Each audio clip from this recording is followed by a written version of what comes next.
Chodesh Tov ou Mevorach, ce jour de Rosh Chodesh Sivan, et suite à la vidéo que j'ai postée hier en direct du Kever de David Ameller, ou la Tefila du Shlakadosh, qui est une ségoula pour éduquer nos enfants dans la Torah. Aujourd'hui, nous allons avoir un petit Dvar Torah un peu plus long pour essayer de rééquilibrer le manque d'hier. La question qui est posée par les Chachamim, pourquoi dans cette paracha de Bamidbar, on ne recense pas la tribu de Lévi?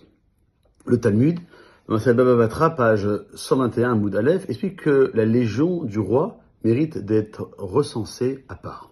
En d'autres termes, les Lévis sont la tribu d'élite, jouissant d'une affection particulière de la part du maître du monde pour ne pas avoir pris part à la faute du veau d'or. Ils étaient les dirigeants spirituels du peuple juif, ainsi que le souligne Moshe Rabbeinu, que ils ont enseigné tes lois à Yaakov et ta doctrine à Israël.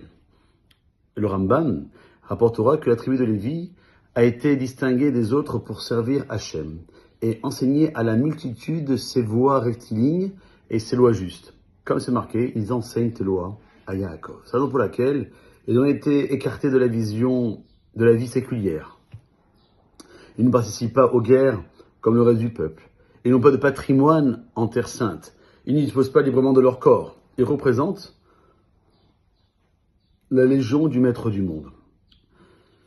Mais ils peuvent se prévaloir d'un lien privilégié avec le maître du monde, comme c'est marqué, je suis ta part et ton héritage. Ce sont essentiellement les membres de la tribu de Lévi qui brandissaient l'étendard de la Torah. Et c'est pourquoi le Créateur a choisi de leur accorder une plus grande proximité. D'ailleurs, le nom de cette tribu en souligne l'existence, puisqu'elle est de même racine que le mot livouille, qui veut dire l'accompagnement. Et comme le nom de la Torah lors de la naissance de son père fondateur, la paracha de Vayetse, où Léa a dit « Ata Evan Ishi » mon époux me sera attaché. C'est pourquoi je l'ai appelé Lévi. En d'autres termes, cette tribu, étant la plus honorable, aura droit au privilège d'escorter Dieu. De même que seuls les ministres les plus importants qui occupent les postes clés du royaume peuvent prétendre à l'insigne d'honneur d'accompagner Sa Majesté lors de ce déplacement. Cependant, le Rambam rajoute qu'en fait, ce n'est pas seulement la tribu de Lévi, mais tout homme qui choisit librement de se consacrer à se tenir devant Dieu, à le servir, à le connaître, se sanctifie au niveau suprême de sainteté. Comme si il appartenait à la tribu de Lévi. Alors, comment peut-on le considérer comme tel alors qu'il appartient à une autre tribu? Du fait de son aspiration intense à porter l'étendard de la Torah, à se consacrer à Dieu ainsi qu'à la Torah comme les autres membres de la tribu de Lévi, il devient dès lors aussi honorable, important et digne d'être enrôlé dans la légion du roi. Il mérite d'être considéré comme un descendant de Lévi faisant partie de l'escorte royale. Et cette paracha de Bamidbar qui est toujours lue avant Shavuot, et que le jour de Shavuot a lieu la Iloula du Baal Shem Tov. Et le Baal Shem Tov, on le connaît pour ces histoires du samedi soir. Mais il avait aussi à cœur de savoir comment se préparer la tefila. On raconte cette histoire comment le Baal Shem Tov se préparait de façon exceptionnelle avant de prier, dans lesquelles il se répandait en louanges, en supplication devant le maître du monde, tant s'il priait pour la collectivité que pour lui-même. Là où il habitait, à Mézibouz, dans la voie qui mène vers la forêt, coule une source d'eau vive, appelée par les habitants des alentours jusqu'à ce jour, la source du Rabbi. Cette source, pluricentenaire, attire toujours les visiteurs, venant contempler de leurs propres yeux cette curiosité naturelle. Un courant d'eau qui se déverse à travers champs, sans qu'on parvienne à identifier le point de départ ni l'aboutissement. Nombreux sont ceux qui en boivent de cette eau. C'est une ségoula qui a fait ses preuves, tant dans le domaine spirituel que matériel. L'histoire va nous révéler l'origine de cette source, ainsi que la raison du caractère saint que l'on attribue. Un jour, le Baal Shem Tov a invité son élève, un de ses élèves, à l'accompagner avec d'autres élèves dans un voyage en dehors de la ville. Sur le chemin du retour, donné qu'il se faisait tard, le Baal Shem Tov et son escorte ont fait halte non loin de la forêt qui se trouvait en dehors de la ville pour prier Mincha. Lorsque le Baal Shem Tov a voulu se laver les mains avant la prière, il s'est avéré que leur provision d'eau était épuisée. Ses élèves sont mis alors à la recherche d'une quelconque source d'eau en vain. Quand ses élèves sont revenus les mains vides, le Baal Shem Tov a levé les yeux vers le ciel, qui s'assombrissait rapidement. Il ne leur restait plus que très peu de temps avant le coucher du soleil, qui est le temps limite pour pouvoir prier Mincha. Tournant alors le dos à ses compagnons de route, le Baal Shem Tov s'est dirigé seul vers la forêt. Et son élève inconditionnel s'est mis à le suivre à son insu.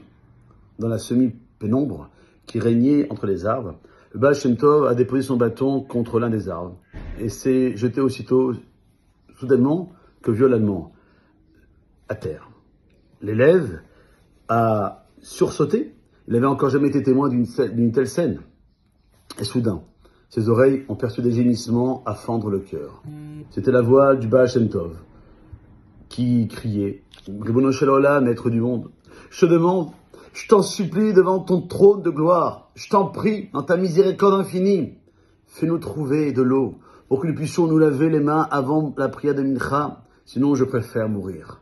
Fais-moi mourir, Dieu, mais ne me contrains pas à transgresser les paroles de nos sages. » Les cheveux de l'élève en question sont dressés de peur et son cœur a commencé à battre à tout rompre. Puis son maître, le Baal Shem Tov, s'est redressé. Il a récupéré son bâton et s'est dirigé vers son escorte. Juste derrière celle-ci, à seulement 3 pas de leur carriole, s'écoulait avec lenteur une source d'eau vive. Ils ont des yeux, mais ils ne voient pas, a cité le Baal Shem Tov qui semblait le premier surpris. Tout de près de nous coulait une source d'eau vive alors que nous en cherchons plus loin. Tous les témoins de la scène ont contemplé que l'on attribue.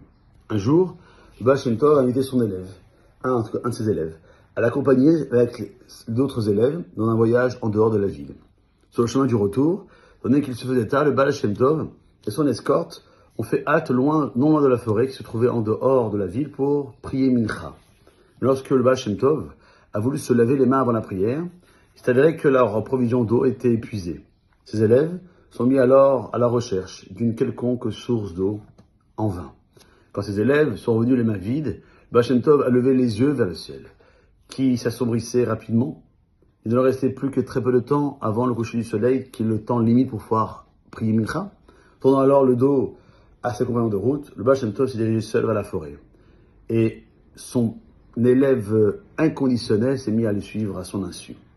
Dans la semi-pénombre qui régnait entre les arbres, le Baal Shem Tov a déposé son bâton contre l'un des arbres et s'est jeté aussitôt, soudainement que violemment, à terre. L'élève a sursauté. Il n'avait encore jamais été témoin d'une telle scène. Et soudain, ses oreilles ont perçu des gémissements à fendre le cœur. C'était la voix du Baal Shem Tov qui criait « Ribono shel olam, maître du monde, je te demande, je t'en supplie devant ton trône de gloire, je t'en prie, dans ta miséricorde infinie, fais-nous trouver de l'eau pour que nous puissions nous laver les mains avant la prière de Mincha, sinon je préfère mourir. Fais-moi mourir, Dieu, mais ne me contrains pas à transgresser les paroles de nos sages. » Les cheveux de l'élève en question sont dressés de peur et son cœur a commencé à battre à tout rompre. Puis son maître, le Baal Shem Tov, s'est redressé. Il a récupéré son bâton et s'est dirigé vers son escorte. Juste derrière celle-ci, à seulement 3 pas de leur carriole, s'écoulait avec lenteur une source d'eau vive. Ils ont des yeux, mais ils ne voient pas, a cité le Baal Shem Tov qui semblait le premier surpris. Tout de près de nous coulait une source d'eau vive alors que nous en cherchons plus loin. Tous les témoins de la scène ont contemplé le filet d'eau avec émerveillement, puis ils sont empressés de se laver les mains et ils sont mis à prier. Parmi eux, seul l'élève qui avait suivi le Baal Shem Tov connaissait le secret de ce courant d'eau. Lui seul avait été le témoin de la bouleversante prière de son maître dans la forêt quelques instants plus tôt. Un tel esprit de sacrifice chez un sadique qui avait affirmé préférer la mort que de transgresser une légère mesure de rigueur que la halakha n'impose pas, mais qu'il est bien de faire de se laver les mains avant chaque tefila, l'élève ne l'avait encore jamais vu. Et il s'en est pas laissé de s'en émerveiller jusqu'à son dernier jour. Il a fini par comprendre que c'était l'une des principales raisons de son attachement au Baal Shem Tov, qui lui a valu être immédiatement inscrit dans le livre des Chassidim, alors, vous savez, nous savons ce qu'il nous reste à faire. Ne pas faire les choses rapidement, ou de façon rapide, mais le faire avec le maximum de précision possible. Voilà la chose que nous sommes invités à faire. Passez une bonne journée.